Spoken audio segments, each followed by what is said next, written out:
हरे कृष्णा कृष्णा कृष्णा हरे हरे, हरे राम राम राम हरे हरे। ममज्ञानतिमिरन्धस्य ज्ञानाञ्जनशलाकया चक्षुरुन्मिलितं येन तस्मै श्रीगुरवे नमः। श्रीचैतन्यमनोभीष्टं स्थापितं येन भूतले स्वयं रूप कदा मह्यं ददाति स्वपदान्तिकं। वन्देऽहं श्रीगुरु श्रीयुतपदकमलं श्रीगुरून् वैष्णवांश्च श्रीरूपं साग्रजातं सगणरघुनाथान्वितं तं सजीवं साद्वैतं सावधूतं परिजनसहितं कृष्णचैतन्यदेवं श्रीराधाकृष्णपादान् सहगणललिता श्रीविशाखान्वितांश्च नमो विष्णुपादाय कृष्णपृष्ठाय भूतले श्रीमते भक्तिवेदान्तस्वामिनिति नामिने। नमस्ते सरस्वते देवे गौरवाणी प्रचारिणे निर्विशेष शून्यवादी पाश्चात्यदेशतारिणे। नमो महावदन्याय कृष्णप्रेम प्रदायते कृष्णाय कृष्णचैतन्यनामने गौरतिसे नमः। पंचतत्तात्मकं कृष्णं भक्तरूपस्वरूपकं भक्तवतारं भक्ताख्यं नमामि भक्तशक्तिकं।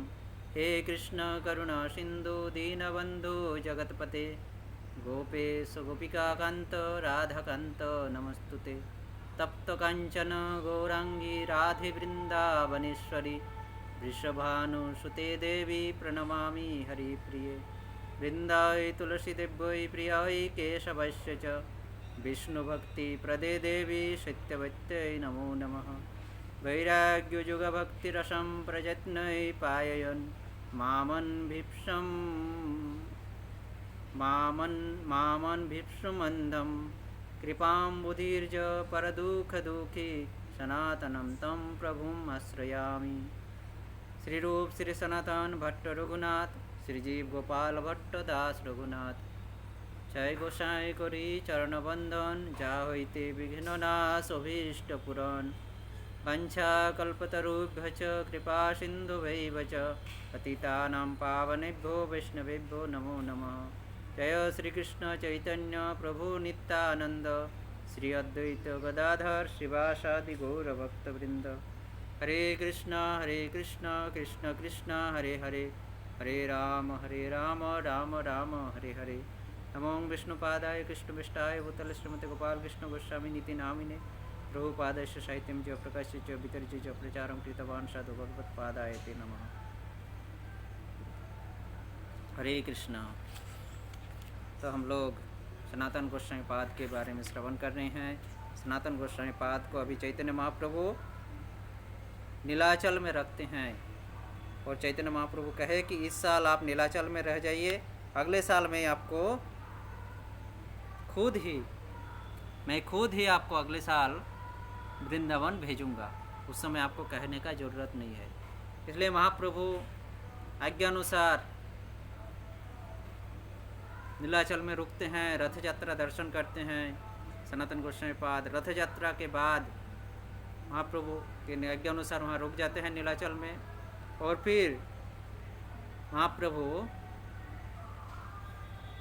अगले साल दोल पूर्णिमा यानी फाल्गुन पूर्णिमा तिथि होली उत्सव, जहाँ जिस समय हम लोग चैतन्य महाप्रभु का आविर्भाव तिथि मनाते हैं दोल पूर्णिमा उत्सव के बाद चैतन्य महाप्रभु ने सनातन गोस्वामी पाद को नीलाचल से वृंदावन के लिए विदा करते हैं।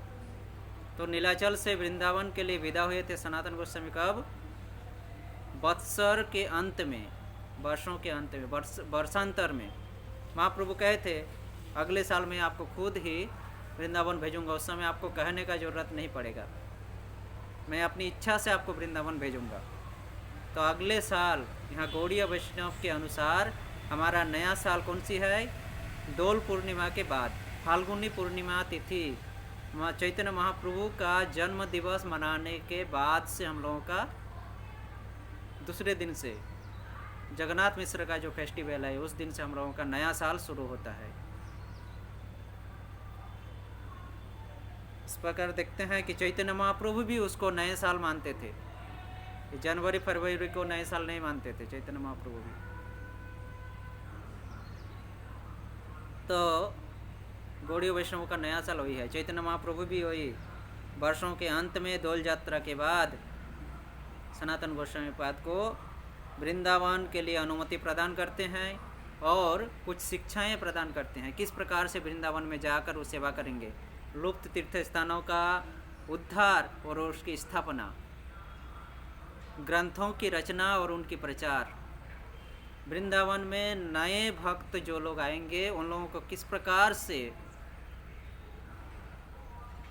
क्या कहते हैं गाइड, किस प्रकार से अनुशीलन कराकर उन लोगों को कृष्ण के प्रति प्रतिकूल, कृष्ण सेवा के प्रति, कृष्ण भक्त का प्रतिकूल बनाए, किस प्रकार अनुशीलन उन लोगों को सिखाकर, नए भक्तों को किस प्रकार से अनुशीलन सिखाकर उन लोगों को कृष्ण भक्ति का अनुकूल के प्रति अनुकूल के रूप में तैयार कर किस प्रकार से करें, इसके बारे में उपदेश देकर, शिक्षा देकर महाप्रभु अपनी कृपाशीष देकर सनातन गोस्वामी पाद को वृंदावन जाने के लिए अनुमति प्रदान करते हैं। सनातन गोस्वामी पाद अभी वृंदावन चले जाएंगे महाप्रभु को छोड़कर, महाप्रभु के भक्तों को छोड़कर। अत्यंत विरहान्वित हुए, अत्यंत दुखी हो गए, महाप्रभु भी खूब दुखी हुए। इस प्रकार से दोनों अत्यंत विरह में डूब गए, विरह में कातर हो गए। दोनों के हृदय में अत्यंत विरह भाव का उत्पन्न हुआ, परंतु फिर भी इस विरह को सहन करते हुए भी महाप्रभु सनातन गोस्वामी पाद को विदा देते हैं। सनातन गोस्वामी भी महाप्रभु के श्री चरणों से, भक्तों के श्री चरण कमलों की वंदना करते हुए वहाँ से विदा लेते हैं और विदा के समय एक प्रार्थना करते हैं महाप्रभु के पास कि हे महाप्रभु, आप नीलाचल से जिस पथ से होकर, जिस वन पथ से होकर आप वृंदावन गए थे, मैं भी उसी पथ से जाऊंगा। अतः आप कृपा करके आपके गमन पथ से जाने का आज्ञा प्रदान करें। चैतन्य महाप्रभु कहे ठीक है, आप बलभद्र भट्टाचार्य के पास जाओ और उससे लिखवा लो, मैं जिन पथों से वृंदावन गया था नीलाचल से, उन पथों का वर्णन और वहाँ पर जो लीला। सनातन गोस्वामी पाद कहे थे कि आप जिस पथों में गए थे उस पथों से होकर मैं जाऊंगा और उस पथ में जाते समय उस वन में आप जो लीला किए थे उस लीला स्थलियों का मैं दर्शन करते हुए वृंदावन में प्रवेश करूंगा। महाप्रभु इसके आप आज्ञा दीजिए। महाप्रभु कहे कि सनातन आप बलभद्र भट्टाचार्य के पास जाओ और उससे लिखवा लो ताकि आपको पहचान में सुविधा होगी, उसकी लीला स्मरण करने में सुविधा होगी। इसलिए आप कागज़ में लिख लो उन लीला स्थलियों का वर्णन, उस पथों का वर्णन, उन लीला स्थलियों का वर्णन, उन लीलाओं का वर्णन। सनातन गोस्वामी पाद बलभद्र भट्टाचार्य जी के पास जाकर उनसे भिक्षा मांगते हैं महाप्रभु के लीला स्थलियों के बारे में वर्णन करने का। सनातन गोस्वामी पाद उन लीला स्थलियों को लिखकर सभी का कृपाशीष लेकर नीलाचल से, जगन्नाथपुरी से विदा लेकर वृंदावन के लिए गमन करते हैं। इस प्रकार से सबका आशीष, कृपा आशीष लेकर, चैतन्य महाप्रभु भक्तों का कृपा आशीष लेकर वो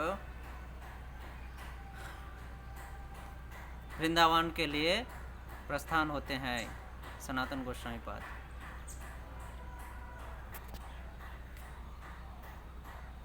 और सनातन गोस्वामी सबके साथ पास विदा लेकर महाप्रभु के लीला स्थलियों को दर्शन करते हुए उन वन पथ में गमन करने लगे। उन लीला स्थलियों को दर्शन कर रहे थे, उनका स्मरण कर रहे थे और वहाँ भाव में विभोर हो रहे थे, प्रेमाविष्ट हो रहे थे, प्रेम के आवेश में आविष्ट हो रहे थे। इस प्रकार से लीला स्थलियों का दर्शन, लीला स्थलियों के महिमाओं का श्रवण करते हुए, स्मरण करते हुए वृंदावन में प्रवेश करते हैं सनातन गोस्वामी पाद। और इस प्रकार वृंदावन में आकर चैतन्य महाप्रभु के निर्देश के अनुसार वो सब कुछ सेवाएं करने लगते हैं। लुप्त स्थानों का उद्धार, उनकी स्थापना, नए भक्तों का अनुशीलन देना, ग्रंथ की रचना और उनके प्रचार इत्यादि सभी कार्यों में लिप्त हो जाते हैं। इस प्रकार से महाप्रभु की सेवा में अपने आप को समर्पण करते हैं सनातन गोस्वामी पाद।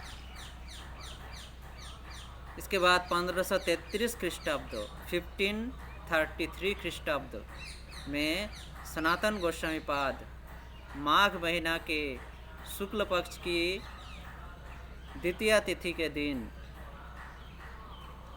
मदन मोहन विग्रह को श्री वृंदावन धाम में स्थापित किए। मदन मोहन विग्रह कब स्थापित किए थे? सनातन गोस्वामी पाद ने 1533 ख्रीष्टाब्द के माघ महीना के शुक्ल पक्ष की द्वितीय तिथि के दिन स्थापना किए थे। उस दिन स्थापना किए मदन मोहन को। फिर सनातन गोस्वामी पाद ने अपने एक शिष्य कृष्णदास ब्रह्मचारी को मदन मोहन का सेवाभार देकर सेवाभार प्रदान करते हैं और इस प्रकार कृष्णदास ब्रह्मचारी सनातन गोस्वामी पाद के निर्देश अनुसार आजीवन काल पर्यंत ये कृष्णदास ब्रह्मचारी मदन मोहन की सेवा किए थे। वृंदावन में कृष्णदास ब्रह्मचारी आजीवन काल तक मदन मोहन की सेवा किए। इस प्रकार 1533 ख्रीष्टाब्द के माघ महीने के शुक्ल पक्ष की द्वितीय तिथि, इस तिथि को याद रखना चाहिए हमें। मदन मोहन का प्राकट्य दिवस है। मदन मोहन को सनातन गोस्वामी पाद उस दिन वृंदावन में स्थापन किए थे। तो सनातन गोस्वामी पाद की जो मदन मोहन प्राप्ति किस प्रकार से प्राप्त किए मदन मोहन को, 1533 ख्रीष्टाब्द के माघ महीना के शुक्ल पक्ष की द्वितीय तिथि के दिन उन्होंने स्थापन किया। परंतु उन्होंने कैसे प्राप्त किए उस दिन मदन मोहन को कैसे प्राप्त हुआ वृंदावन में? तो लुप्त तीर्थ स्थानों का खोज कर रहे थे, शास्त्र रचना कर रहे थे, भक्तों को अनुशीलन सिखा रहे थे। मदन मोहन किस प्रकार से उनको प्राप्त हुआ, इसको श्रवण करने के लिए हमें मदन मोहन के इतिहासों का, पूर्व इतिहासों का श्रवण करना चाहिए। क्या मदन मोहन द्वापर युग में ही प्रकट हुए थे? ना, इसके पहले भी त्रेता युग और सत्य युग में भी मदन मोहन सेवित होते थे। इसके बारे में इतिहास को श्रवण करना चाहिए। तो चलिए हम लोग श्री श्री राधा मदन मोहन जी के चरण कमलों में प्रार्थना करके उनके पूर्व इतिहासों को श्रवण करते हैं। आइए हम सब प्रार्थना करते हैं हाथ जोड़ करके। जयताम श्रुतपंगोर मम मंदमतिर्गति मत्सर्वस्व पादाम्भोजो श्री राधा मदन मोहनो। जयताम श्रुतपंगोर मम मंदमतिर्गति मत्सर्वस्व पादाम्भोजो श्री राधा मदन मोहनो। जयताम श्रुतपंगोर मम मंदमतिर्गति मत्सर्वस्व पादाम्भोजो श्री राधा मदन मोहनो। जय श्री श्री राधा मोहन देव की जय, श्री श्री सनातन गोस्वामी पाद की जय, श्री श्री कृष्णदास ब्रह्मचारी की जय। निताय गौर हरि बोल। अभी हम लोग राधा मोहन देव के पूर्व इतिहास को श्रवण करेंगे। तो ये राधा मदन मोहन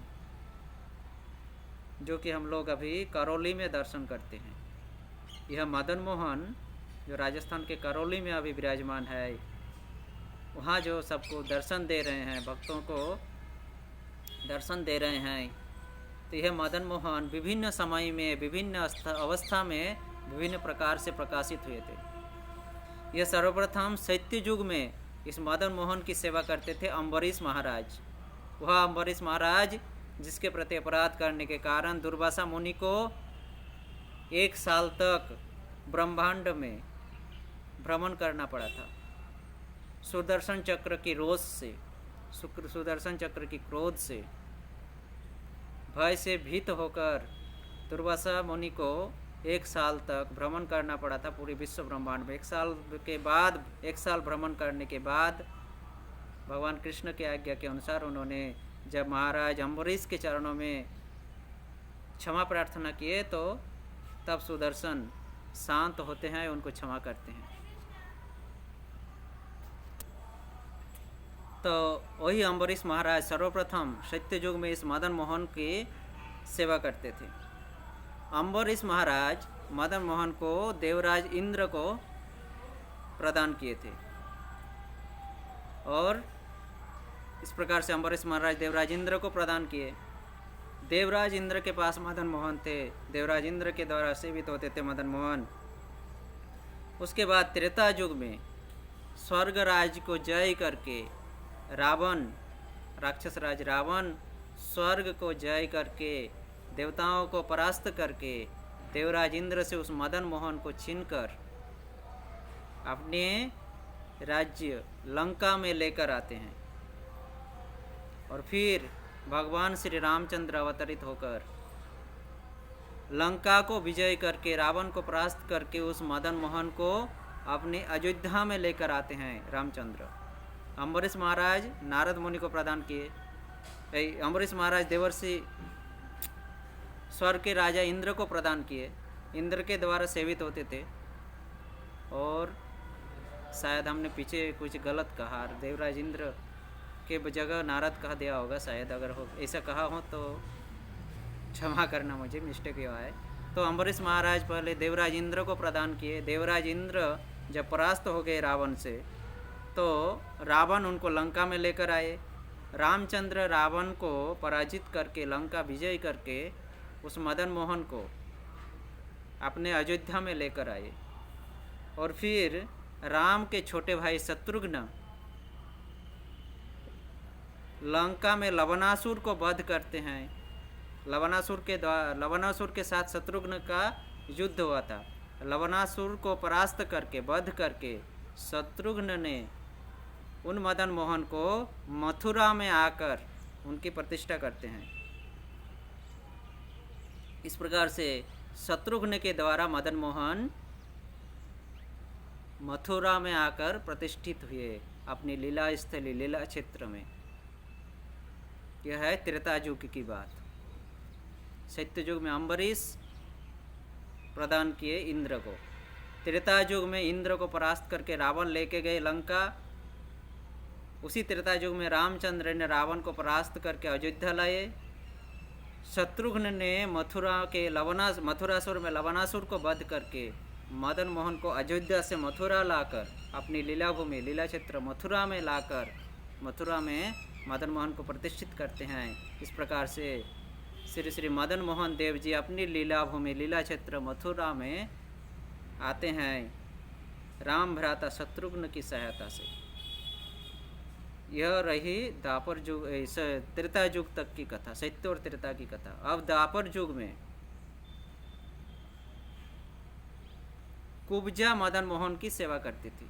ये कुब्जा के घर कहाँ थे? मथुरा में।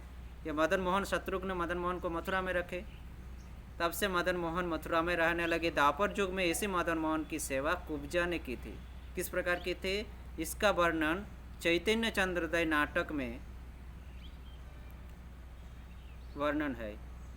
चैतन्य चंद्रोदय नाटक का जो बंगानुवाद किए हैं श्रील प्रेमदास, उस प्रेमदास के कृत जो बंगानुवाद है वहाँ कुब्जा के द्वारा मदन मोहन की सेवा प्राप्ति इसका वर्णन किए हैं। तो चलिए चैतन्य चंद्रोदय नाटक बंगानुवाद से हम लोग देखते हैं किस प्रकार से कुब्जा को मदन मोहन सेवा प्राप्त हुआ। पूर्वे कृष्ण गेला जबे मथुरा नगरे कंस बध करी गेला कुब्जार मंदिरे। पूरा पूर्वे यानी पूरा काल में कृष्ण जब मथुरा नगर गए, मथुरा प्रदेश गए, तो वहाँ मथुरा प्रदेश जाकर कृष्ण ने कंस को वध किए। और कंस को वध करने के बाद कृष्ण ने कुब्जा को कृपा करने के लिए कुब्जा के मंदिर यानी कुब्जा के घर में गए। कृष्ण कंस वध करने के बाद कुब्जा के घर में जाते हैं कृष्ण। कुब्जा के कोरिया कृपा विदाई होइया जाइते चाहेन कृष्ण नादय छड़िया। कुब्जा को कृपा किए, कृपा प्रदान करने के बाद अब कृष्ण कुब्जा से भिक्षा मांगे कि आप मुझे विदा दीजिए जाने के लिए। तो कुब्जा उनको छोड़े नहीं। भक्त अपने भगवान के विरह को कभी सहन नहीं सकते हैं। गौर लीला में भी हम लोग देखते हैं बहुत ऐसी लीला। गौरांग महाप्रभु नित्यानंद प्रभु को बहुत दिन रहे भक्त के घर में, बहुत दिन सेवा किए वे लोग, परंतु महाप्रभु जब जाने की इच्छा किए तो वे छोड़ नहीं रहे थे। इसलिए महाप्रभु ने अपने विग्रह को वहाँ रख के खुद विदा लिए। इस प्रकार कृष्ण जब कुब्जा के घर में कुब्जा उनकी सेवा किए, कुब्जा को कृष्ण ने कृपा प्रदान किए। कृपा देने के बाद कुब्जा के पास से जब विदा चाहे कृष्ण ने जाने के लिए कुब्जा से, तो कुब्जा उसको छोड़ी नहीं, जाने के लिए नहीं दे रही थी। इसलिए कृष्ण ने क्या किए, कृष्ण कह रहे हैं कुब्जा को, कृष्ण कहे कुब्जा तुम्हें मुदह नयान এথায় থাকিব নাহি যাব অন্য স্থান, এথায় থাকিব नहीं যাব अन्य स्थान। कुब्जा आप अपने आँख बंद कर लो, मैं कहीं नहीं जाऊंगा, मैं यहीं पर रहूंगा, आप तो सिर्फ एक बार आँख बंद कर लो। इस प्रकार जब कहे कृष्ण ने कुब्जा को आँख बंद करने के लिए, तो कुब्जा आँख बंद कर लेती है। और फिर क्या होती है, कृष्णेर वचने कुब्जा नयन मोदिला, अंतर्धान करी कृष्ण तथा होती गला। कृष्ण के वचन को सुनकर कुब्जा ने अपनी आँख बंद कर लेती है, और जब कुब्जा आँख बंद करती है तो कृष्ण वहाँ से अंतर्धान हो जाते हैं, कृष्ण वहाँ से चले जाते हैं। आपन द्वितीय मूर्ति प्रतिमार छले, कुब्जा घरे राखी गला मदन गोपाले। कुब्जा जब आंखें बंद की थी, श्री कृष्ण वहाँ से चले गए, और प्रतिरूप में अपना एक विग्रह को, मदन गोपाल विग्रह को, उसी मदन गोपाल विग्रह को जो त्रेता युग से विराजमान थे, शत्रुघ्न जिनको मथुरा में रख के गए थे, भगवान श्री कृष्ण स्वयं अपने अभिन्न विग्रह को, अपने प्रतिरूप अभिन्न विग्रह को कुब्जा के घर में रखकर, कुब्जा आँख बंद की हुई थी, कुब्जा के घर में अपने विग्रह को रखकर कृष्ण वहाँ से चले जाते हैं, अंतर्धान हो जाते हैं। कुब्जा जब आँखें खोलती हैं तो वहाँ कृष्ण नहीं है, बदले में वहाँ सुंदर विग्रह दर्शन करते हैं। मथुराते को सुग्रीव विग्रह को, उस मदन गोपाल उस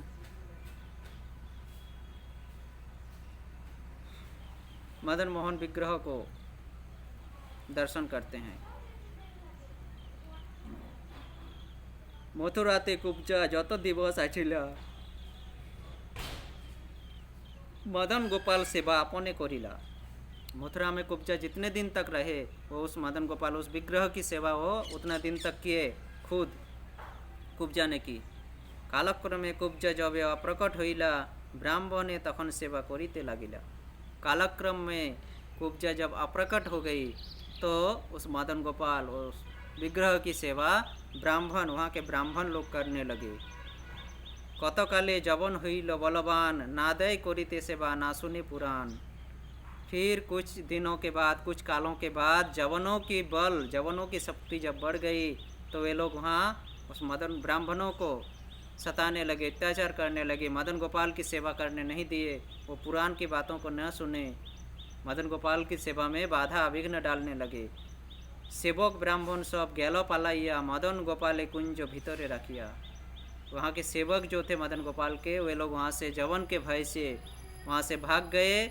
मदन गोपाल को एक कुंज, एक झाड़ के अंदर छुपाकर वहाँ से वो लोग भाग निकले मथुरा से। इस प्रकार से तब से मदन गोपाल या वो मदन मोहन विग्रह उस कुंज के भीतर रहने लगे। ये मदन मोहन की कथा और गोवर्धन की, गोपाल की कथा एक ही है। जिस प्रकार माधवेंद्र पुरीपाद ने गोपाल को उद्धार किए थे कुंज के भीतर से, उसी प्रकार अद्वैत आचार्य भी इस मदन मोहन को कुंज के भीतर से उद्धार करेंगे। अभी देखिए, ब्राह्मण लोग कुंज के भीतर छुपा के भाग गए जवन के डर से। फिर ये रहा द्वापर युग, सत्य त्रेता द्वापर में मदन मोहन की सेवा हम श्रवण किए।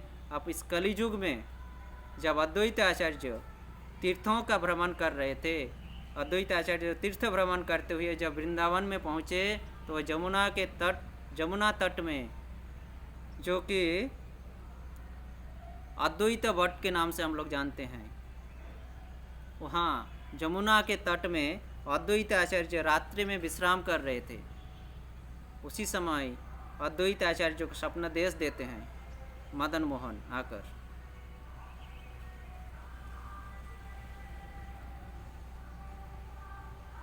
तो अब हम लोग अद्वैत आचार्य किस प्रकार मदन मोहन को प्राप्त किए, इसके बारे में श्रवण करेंगे। अद्वैत आचार्य की मदन मोहन प्राप्ति और माधवेंद्रपुरी की गोपाल प्राप्ति की लीला मिली जुली है। गोपाल भी कुंज से माधवेंद्रपुरी निकाले थे गोपाल को, अद्वैत आचार्य भी कुंज से, मिट्टी के अंदर से मदन मोहन को निकाले थे। तो अद्वैत आचार्य वहाँ सो रहे थे, रात्रि में विश्राम कर रहे थे, उस समय स्वप्न में निर्देश देते हैं।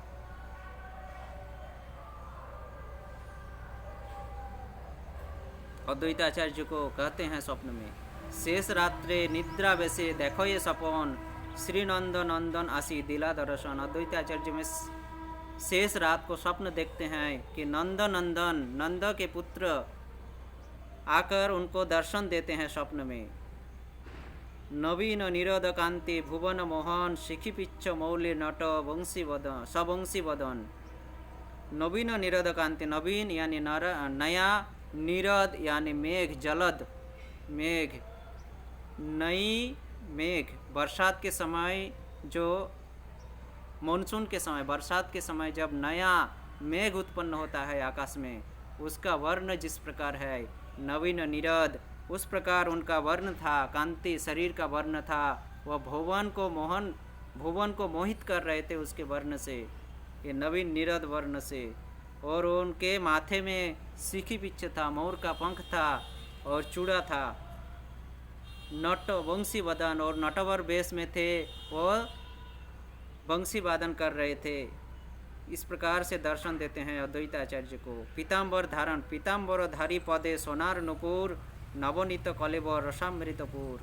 उन पीताम्बर, पीत अंबर धारण किए हुए थे, सोने की नूपुर धारण किए हुए थे पैर में, और उनके कलेबर नवनीत के जैसे सुकोमल थे। अपरूप रूप देखी महानंद पाइया, महानृत्य करे प्रभु ऊर्ध्व बाहु हैया। प्रभु यहाँ कौन है? अद्वैताचार्य प्रभु, जो स्वयं शिव जी है। शिव जी नृत्य करने में आगे रहते हैं, आनंद हो प्राप्त होते ही वो नृत्य करते हैं।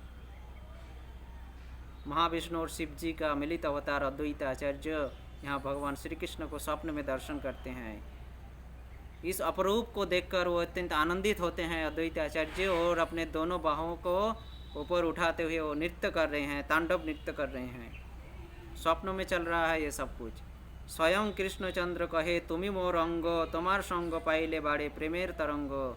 श्री कृष्ण उनको स्वप्न में कह रहे हैं, अद्वैताचार्य, अद्वैत तुम मेरे अंग हो, और जब मैं तुम्हारा संग पाता हूँ तो मेरा जो प्रेम की तरंग है यह बढ़ जाता है, मेरे अंदर प्रेम की तरंग बढ़ जाता है। अद्वैताचार्य आप मेरे अंग हो, आपका संग पाते ही मेरा प्रेम तरंग बढ़ जाता है। गोपेश्वर शिव तो हूँ बड़ो दयामय, जीवेर मंगल लगी तुम्हार उदय।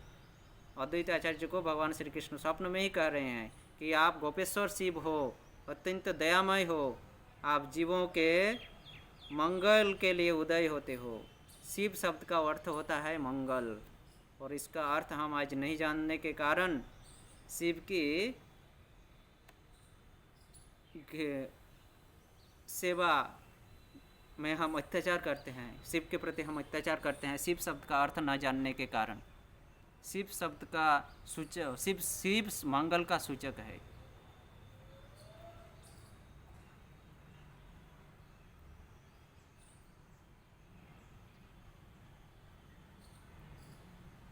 इस प्रकार अद्वैताचार्य को फिर कहने लगे कि देख अद्वैताचार्य सुनो, इस जमुना के तट में द्वादश आदित्य टीला जो है, वहाँ पर एक कुंज के भीतर मिट्टी के अंदर मुझे हमारे सेवक ब्राह्मण लोग छुपा कर चले गए हैं जवन के डर से। मैं तब से वहीं रह रहा हूँ। अतः आप गांव के लोगों को लेकर उस कुंज की साफ करके मिट्टी को हटा के मुझे वहाँ से उद्धार कर कीजिए, उत्तोलन कीजिए, वहाँ से उद्धार कीजिए, वहाँ से उठाइए, और मेरा सेवा प्रकाश करके इस जगत को पवित्र कीजिए, जगत को कल्याण कीजिए। अद्वैताचार्य मेरे को वहाँ से उद्धार करके, मेरा सेवा प्रकाश करके जगत को कल्याण कीजिए। इस प्रकार से स्वप्न देकर भगवान श्री कृष्ण अंतर्धान हो जाते हैं। अद्वैताचार्य स्वप्न भंग होते ही वो तुरंत गांव के लोगों को बुलाकर अपने साथ हथियार लेकर, मिट्टी खोदने का, झाड़ काटने का सामग्रियां लेकर वहाँ उपस्थित होते हैं स्वप्न देश निर्दिष्ट जगह में। वहाँ के झाड़ियों को, जंगलों को साफ करके वहाँ की थोड़ी सी मिट्टी हटाते ही अद्वैताचार्य को मदन मोहन त्रिभंग रूप में मदन मोहन जी के विग्रह को अद्वैताचार्य प्राप्त करते हैं मिट्टी के अंदर से। मदन मोहन जी को वहाँ से उठाकर अद्वैताचार्य बट वृक्ष के मूल के ऊपर उनको स्थापन करते हैं। बट वृक्ष के नीचे उसके मूल के ऊपर रखकर मदन मोहन जी को वहाँ उनकी सेवा, वहाँ उनकी अभिषेक इत्यादि सेवा करके वहाँ पर एक झोपड़ी बनाकर अद्वैत आचार्य ने वहाँ के वैष्णव ब्राह्मणों को, शिष्टाचार वैष्णव ब्राह्मणों को मदन मोहन की सेवा अर्पण करके अद्वैत आचार्य वृंदावन परिक्रमा करने के लिए निकल जाते हैं। इस प्रकार से अद्वैत आचार्य ने मदन मोहन को वहाँ से उठाकर माधवेंद्र पुरीपाद के जैसा ही वृंदावन के वैष्णव ब्राह्मणों को मदन मोहन की सेवा देकर अद्वैत आचार्य वृंदावन परिक्रमा में निकल पड़ते हैं, वृंदावन परिक्रमा में चले जाते हैं। सेवायित लोग अद्वैत आचार्य के उपदेश के अनुसार मदन मोहन की सेवा करते हैं। वे लोग कुछ दिन सेवा करने के बाद यह संवाद जब वो जवन के पास पहुंचते हैं, मथुरा, तो जवन लोग इस मदन मोहन के महत्व को नष्ट करने के लिए वे लोग आने का संकल्प लेते हैं। तब मदन मोहन जी, अंतर्यामी भगवान श्री कृष्ण, ये मदन मोहन जी अपने आप को रात्रि के समय, जिस रात्रि में जवन लोग इस अद्वैत बट में आकर मदन मोहन विग्रह के प्रकाश को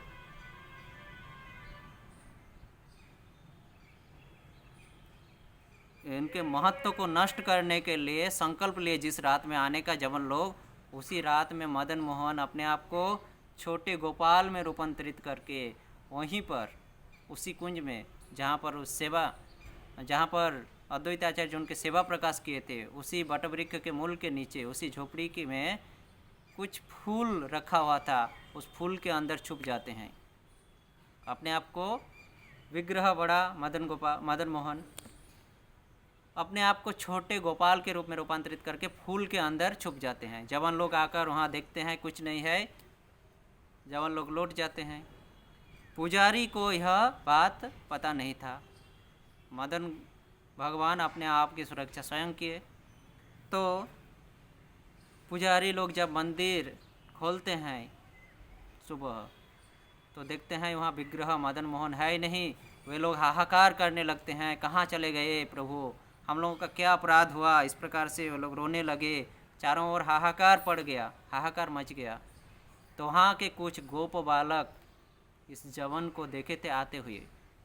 उन गोप बालकों से निर्देश मिला कि जवन लोग रात को आए थे। इतना निर्देश पाते ही सेवक लोग अद्वैत आचार्य के पास संदेश देते हैं कि जवनों के अत्याचार से मदन मोहन विग्रह यहाँ से गायब है। अद्वैत आचार्य बहुत दुखी होते हैं इस वृत्तांत को श्रवण करके। अद्वैत आचार्य भी भगवान श्री कृष्ण से प्रार्थना करते हैं, हे प्रभु, आप स्वयं कृपा करके आए थे, न जाने हमसे क्या अपराध हुआ और आप चले गए।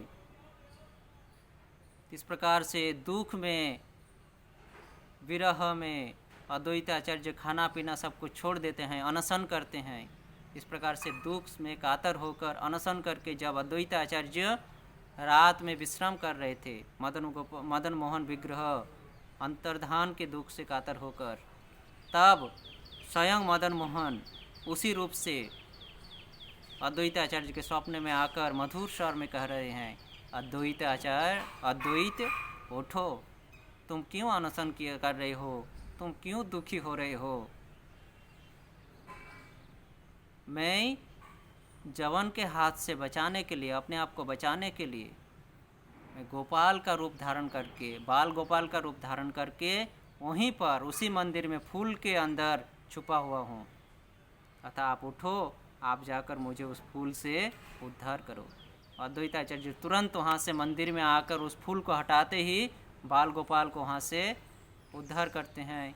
बाल गोपाल को फिर से उन्होंने फल, जल इत्यादि अर्पण करते हैं।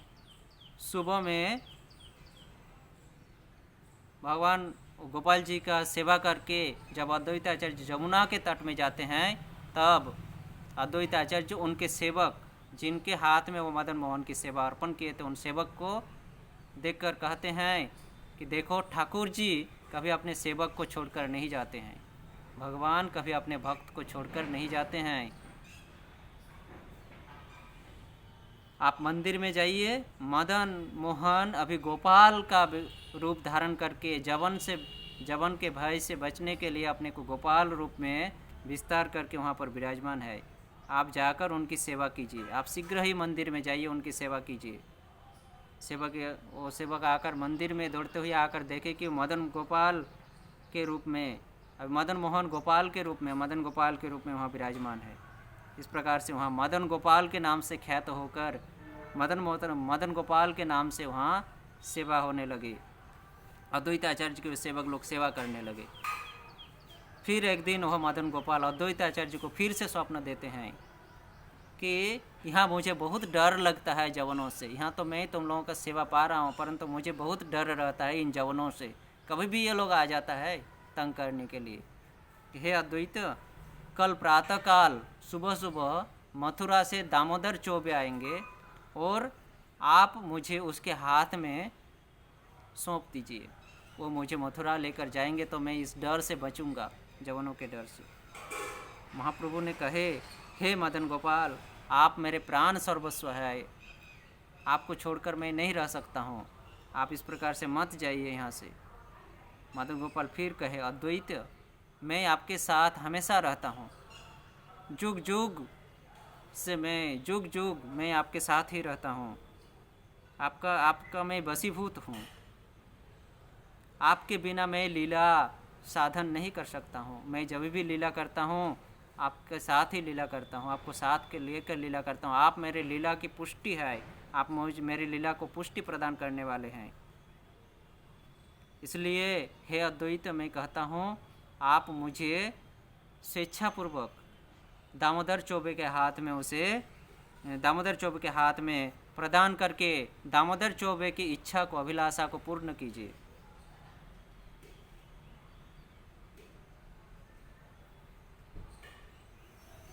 और आप इसको प्रदान करिए, आप दुखी मत होइए। मैं द्वापर के पूर्व लीला का एक वर्णन मैं आपको कहता हूँ। जब मैं इस वृंदावन को छोड़कर मथुरा से द्वारिका चले गए तो यहाँ वृंदावन वासी सभी सखियाँ, सभी गोप सखा मेरे विरह से अत्यंत विरह में रो रही थी। श्रीमती राधा रानी आदि सखियाँ सब हमारे विरह में रो रही थी। उसी समय ललिता सखी ने खुद अपने हाथों से मेरा एक चित्र अंकन किया था और श्रीमती राधा रानी को जब ललिता सखी इस चित्र को दिखाई थी तो श्रीमती राधा रानी उसको देखकर प्रेम में मुग्ध हो गई थी। और यह विशाखा के द्वारा अंकित चित्रपट अभी निकुंज वन में है, निकुंज वन में रखा हुआ है। अतः इस ललिता के द्वारा अंकित चित्रपट में और मेरे इस मदन गोपाल में कोई अंतर नहीं है, दोनों अभिन्न है। अतः हे अद्वैत, आप मुझे प्रातःकाल में दामोदर चौबे के हाथ में अर्पण करके उनकी अभिलाषा को पूर्ण कीजिए और आप निकुंज में जाकर उस चित्रपट, ललिता अंकित चित्रपट को लेकर आप अपने देश में जाकर उसी चित्रपट की सेवा करके जगत के जीवों को उद्धार कीजिए। अद्वैत आचार्य ने इस प्रकार कहते हुए अद्वैत आचार्य के स्वप्न भंग होते हैं। प्रातःकाल स्वप्न के निर्देश के अनुसार ही अद्वैत आचार्य देखते हैं दामोदर चौबे आते हैं, मदन गोपाल को दामोदर चौबे को प्रदान करते हैं। अद्वैत आचार्य दामोदर चौबे आकर प्रार्थना करते हैं तो दामोदर चौबे को अद्वैत आचार्य पूर्व स्वप्न कथा स्मरण करके, मदन गोपाल की कथा को स्मरण करते हुए दामोदर चौबे को मदन गोपाल को प्रदान करते हैं, हाथ में सौंपते हैं। और अद्वैत आचार्य रोते रोते निकुंज वन में जाकर उन विशाखा अंकित चित्र को वहाँ से उद्धार करके, वहाँ से लेकर वो अपने देश यानी वंग देश शांतिपुर में लौट कर आते हैं। और यहाँ आकर उस विशाखा अंकित चित्रपट को शांतिपुर में लाकर उनकी सेवा करते हैं। और इस प्रकार से अद्वैत आचार्य के हुंकार से, अद्वैत आचार्य के पुकार से चैतन्य महाप्रभु आकर इस देशवासियों को, जगतवासियों को उद्धार करते हैं। मदन गोपाल जो कहे थे कि उसकी सेवा करके आप जगतवासी को उद्धार कीजिए अपने देश में जाकर, तो चैतन्य महाप्रभु बाद में आए अद्वैत आचार्य के कृपा, अद्वैत आचार्य की प्रार्थना से और जगतवासी को कृपा की। अब इस प्रकार से अम्बरीश से सत्ययुग से द्वापर युग तक किस प्रकार से मदन मोहन की सेवा चलती आई।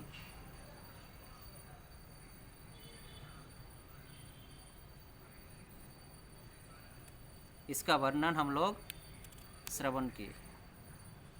तो ये यहाँ हम लोग देखते हैं कि भगवान स्वयं जिसको देखते भय, जिसका दर्शन करके भय ही दूर हो जाते हैं, वही भय को दूर करने वाले, सबके हृदय के भय को दूर करने वाले स्वयं क्यों भय करते हैं, क्यों डरते हैं। शास्त्रों में वर्णन है, साधु गुरु वैष्णवों के मुखों से हम श्रवण करते हैं कि ये जो हमारा संसार है, ये संसार का प्रतिपालन भगवान के 3 गुणों के द्वारा होता है, सात्विक, राजसिक और तामसिक। और जब जिस गुण की प्राधान्यता बढ़ती है, भगवान स्वयं उस गुण का पथ अवलंबन करते हैं, भगवान उसका पथ अवलंबन करते हैं। जब सात्विक गुण की प्राधान्यता बढ़ती है तो भगवान सात्विक गुणों का पक्ष अवलंबन करते हैं। और इस प्रकार भगवान उस समय सात्विक पक्ष का अवलंबन ग्रहण किए हैं, इसलिए उस समय सात्विक शक्ति, सात्विक गुण की शक्ति वृद्धि प्राप्त होती है और असुरों की शक्ति ह्रास होती है। जब रजोगुण की प्राधान्यता बढ़ती है तो भगवान रजोगुण का पक्ष अवलंबन करते हैं, और भगवान रजोगुण के पक्ष में होने के नाते उस समय रजोगुण की शक्ति बढ़ जाती है और इससे सत्वगुण की शक्ति कम हो जाती है और असुर लोग की शक्ति बढ़ जाती है, देवता लोग उस समय पराजित हो जाते हैं। इसलिए जवन जब आए थे, जवन का जब अत्याचार चल रहा था मथुरा में, उस समय रजोगुण का प्राधान्यता बड़ा ज़्यादा था और भगवान रजोगुण के पक्ष अवलंबन किए थे। इसलिए उस समय इस सेवा में, भगवान की सेवा में सात्विक लोगों को देखिए कष्ट हो रहा था, इसलिए वे लोग विग्रह को छुपा कर भाग जा गए थे।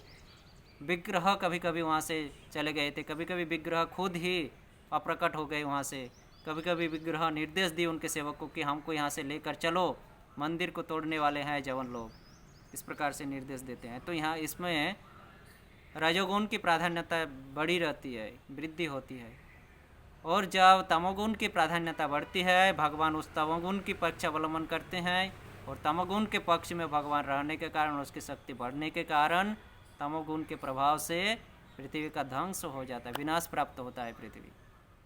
तो यही कारण है भगवान खुद को भी शक्तिमान होते, सर्वशक्तिमान होते हुए भी अपने आप को गुणों की शक्तियों के कारण अपनी शक्तियों को हीन करके वो उससे भय होकर छुप जाते हैं। ये कारण, इस प्रकार से मदन गोपाल को अद्वैत आचार्य ने दामोदर चौबे के हाथ में समर्पण करके विशाखा अंकित चित्रपट को लेकर शांतिपुर लौट आते हैं, और यहाँ का आकर मदन गोपाल के एक स्वप्न के अनुसार अद्वैत आचार्य ने उस चित्रपट की सेवा करते हैं। और इस प्रकार से यहाँ अद्वैत आचार्य शांतिपुर में आकर हुंकार गर्जन करते हुए भगवान श्री कृष्ण को अवतरित करने के लिए प्रेरित करते हैं, और भगवान श्री कृष्ण चैतन्य महाप्रभु आकर अवतरित होते हैं। इस प्रकार से हम लोग मदन मोहन पूर्व इतिहास को श्रवण किए। अब सनातन गोस्वामी पाद को मदन मोहन प्राप्त किस प्रकार हुए, इसको अब लोग आगे श्रवण करेंगे। 1533 ख्रीष्टाब्द में जो सनातन गोस्वामी पाद मदन मोहन को प्राप्त करके प्रतिष्ठा किए थे मंदिर में, तो वो किस प्रकार से प्राप्त हुए और कहाँ से प्राप्त हुए, उसका वर्णन हम लोग आगे सुनेंगे। तो ये मदन गोपाल अभी कहाँ विराजमान, ये मथुरा के दामोदर चौबे व्यक्ति के घर में, और यहाँ पर अभूतपूर्व लीलाएं किए थे मदन गोपाल इनके साथ। इसको आगे हम लोग श्रवण करेंगे, दामोदर चौबे के घर में मदन मोहन की इन सेवाओं को और सनातन गोस्वामी पाद की मदन मोहन प्राप्ति को। तो हरे कृष्ण, अगर कुछ भूल दोष त्रुटि हो तो सभी वैष्णवों के चरणों में करजोड़ प्रार्थना करता हूँ, हमें अपने निज गुणों से वे हमें क्षमा करें। वांछा कल्पतरुभ्यश्च कृपा सिंधुभ्यश्च पतितानां पावनेभ्यो वैष्णवेभ्यो नमो नमः। जय श्रील सनातन गोस्वामी पाद की जय, श्रील चैतन्य महाप्रभु की जय, श्रील मदन मोहन की जय, श्रील प्रभुपाद की जय। निताय गौर प्रेमानंदे। हरि हरि बोल। हरे कृष्णा।